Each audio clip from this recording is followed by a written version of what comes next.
السلام عليكم، ازيكم عاملين ايه؟ اكيد وقت ما تتفرجوا على الفيديو ده نتيجة الثانوية بتاعتكم ظهرت، وطالما هي نتيجة فهي نتيجة مجهود وتعب سنين وما جاتش بدون معنى. لكن هل هي اللي بتحدد وترسم مستقبلنا؟ هو ده اللي هنتكلم عنه في الفيديو ده ان شاء الله. ما تنسوش الاشتراك في القناة وتفعيل زر الجرس وحطوا لايك للفيديو واكتبوا لي في التعليقات ارائكم في الفيديوهات اللي انا بقدمها والحاجات اللي انتوا عايزين تشوفوها من تركيا في الفيديوهات الجاية. انا من 3 سنين فاتوا كنت في نفس الايام دي وفي نفس الاوقات دي مستني نتيجة الثانوية بفارغ الصبر، خاصة ان انا كنت وقتها مأجل سنة تالتة ثانوي وقاسمها لسنتين.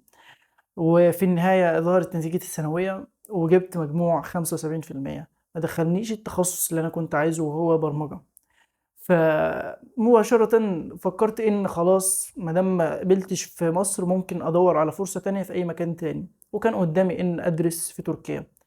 لكن عشان أدرس في تركيا بسعر رخيص كان لازم أقدم على جامعة حكومية، وعشان أتقبل في جامعة حكومية الجامعات الحكومية بتشترط المجموع، لكن مش نفس الاشتراط بتاع مصر.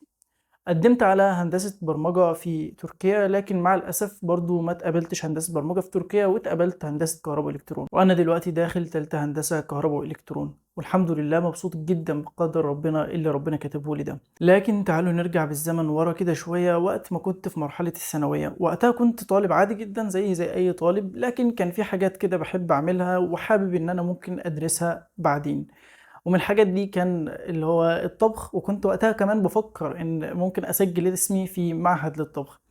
وكنت بحب البرمجة وكنت بتعلم لوحدي كمان وقتها برمجة، وكنت بحب اللغة الإنجليزية جدا، وكنت بحب الفيزياء الكهربائية وكنت بحب الرياضيات.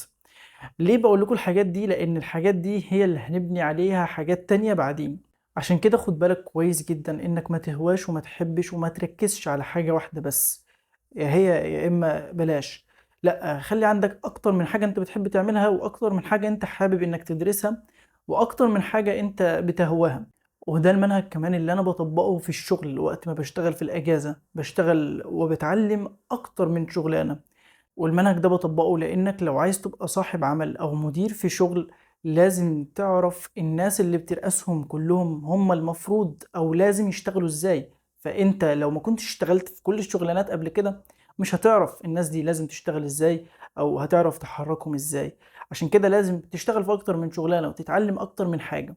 ونفس النهج برضو انت بتطبقه في مرحلة الثانوية على الحاجات اللي انت بتحبها والحاجات اللي انت بتهواها، عشان لو مجموعك على سبيل المثال ما جابش الكلية والتخصص اللي انت عايزه ما تزعلش وما تيأسش، لان لسه في حاجات كتير جدا عندك انت بتحبها وبتهواها وعايز كمان تدرسها. نفس المنطق برضو لو فاكر لما قلت لك بشتغل وبتعلم اكتر من شغلانة عشان لما تيجي تأسس شغل لنفسك، لو في شغلانة من الحاجات اللي انت عارف وعايز تعملها ما ظبطتش، في حاجات تانية انت اتعلمتها اصلا وفي شغلانات تانية انت عارفها فتقدر تأسس فيها شغل لنفسك مختلف. عشان كده دايما ما تركزش على حاجة واحدة وخلي عندك اكتر من هواية واكتر من حاجة انت حاببها واكتر من حاجة انت حابب تدرسها، عشان ده هيفرق معاك كتير جدا جدا سواء في شغلك سواء في دراستك سواء في طريقك في الحياة بعدين أصلا. عشان كده لما اتقابلت هندسة كهرباء والكترون فكرت وقلت خلاص، يعني أنا كنت عايز برمجة وجات كهرباء والكترون فمفيش مشكلة.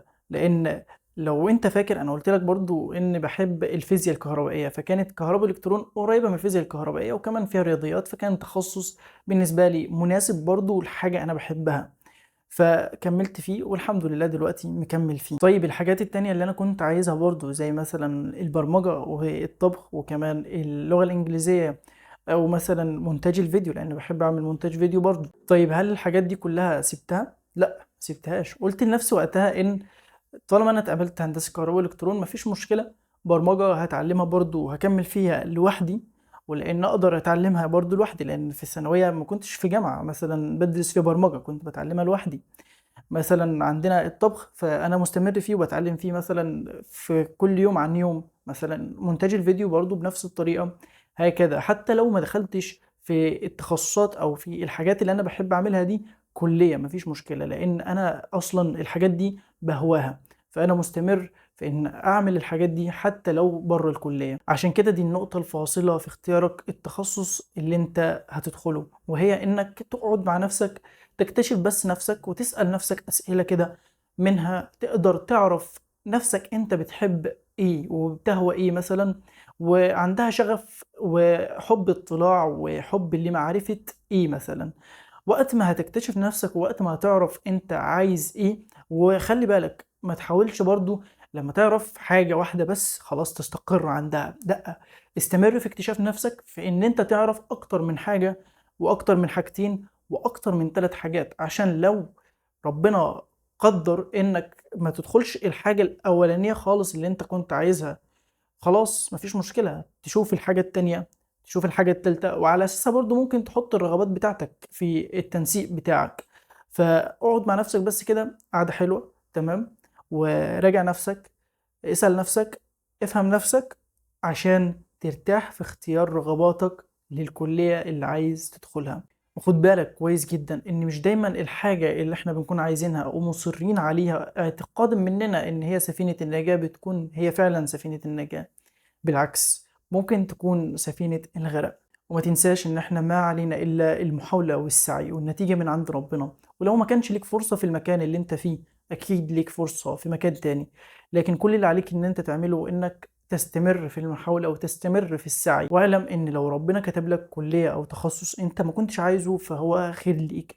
خش التخصص ده وتفوق فيه وحب التخصص، والحاجة اللي أنت كنت عايزها خلّيها كهواية تمارسها جنب الكلية بتاعتك وانجح فيها برضه. وزي ما أنا قُلت لك في البداية خالص، خلّي عندك أكتر من حاجة، أكتر من هواية، بحيث إن الحاجة الأساسية اللي أنت بتدرسها تتفوق فيها، والحاجات التانية اللي أنت بتهواها واللي أنت أصلًا ممكن تكون بتعملها كهواية أو بتعملها عن حُب فقط، ممكن برضه حاجة من الحاجات دي كلّها اللي أنت بتحاول فيها وبتسعى فيها، ممكن حاجة منهم تطلع معاك هي سفينة النجاة اللي أنا قُلت لك عليها في البداية خالص، وهي تكون سبب نجاحك بعدين. فزي ما أنا قُلت لك، خلّي بس أنت عندك أكتر من حاجة، وربنا هيوفقك بإذن الله في حاجة من الحاجات اللي أنت بتسعى فيها وبتحاول إن أنت تنجح فيها، لإن فشلك في حاجة واحدة بس نسبته أكبر بكتير جدًا من فشلك في 3 حاجات. عشان كده ركّز بس إن أنت تكتشف نَفْسك وتعرف الحاجات اللي عندك. وخُد بالك إن نتيجة الثانوية أو الكلية اللي جات لك دي مش دليل على مقدار قدراتك إطلاقًا، دي فقط دليل على مقدار الجهد اللي أنت بذلته في الثانوية.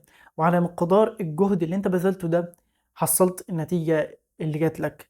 ولأن ربنا عدل لا يعطي أي أحد إلا بمقدار الجهد والبذل اللي بيبذله. طيب هتقول لي مثلًا صاحبي غش ودخل الكلية اللي أنا كنت عايزها ودخل الكلية اللي نفسه فيها، هل ده عدل؟ هاقول لك عدل، لأن صاحبك اللي غش ودخل الكلية اللي هو عايزها وكمان اللي كان ممكن نِفْسك أنت في الكلية دي وأنت بذلت وما جبتش المجموع بتاعها وهو دخلها بالغش، برضه عدل ربنا إن لمّا هيخش الكلية أول حاجة مش هيعرف ينجح، وكمان لو كمّل غش في الكلية بعد ما يتخرّج مش هيعرف يشتغل. فده عدل ربنا. عشان كده هو نتيجة الثانوية فقط دليل على مقدار الجهد والبذل اللي أنت بذلته في الثانوية، لكن هل لو أنت بذلت أكتر، وهل لو أنت أظهرت قدرات أكتر هتقدر تحصّل نتيجة أكبر؟ شيء أكيد 100%. عشان كده خلاص نتيجة الثانوية والثانوية انتهت، ابذل واجتهد وتفوّق.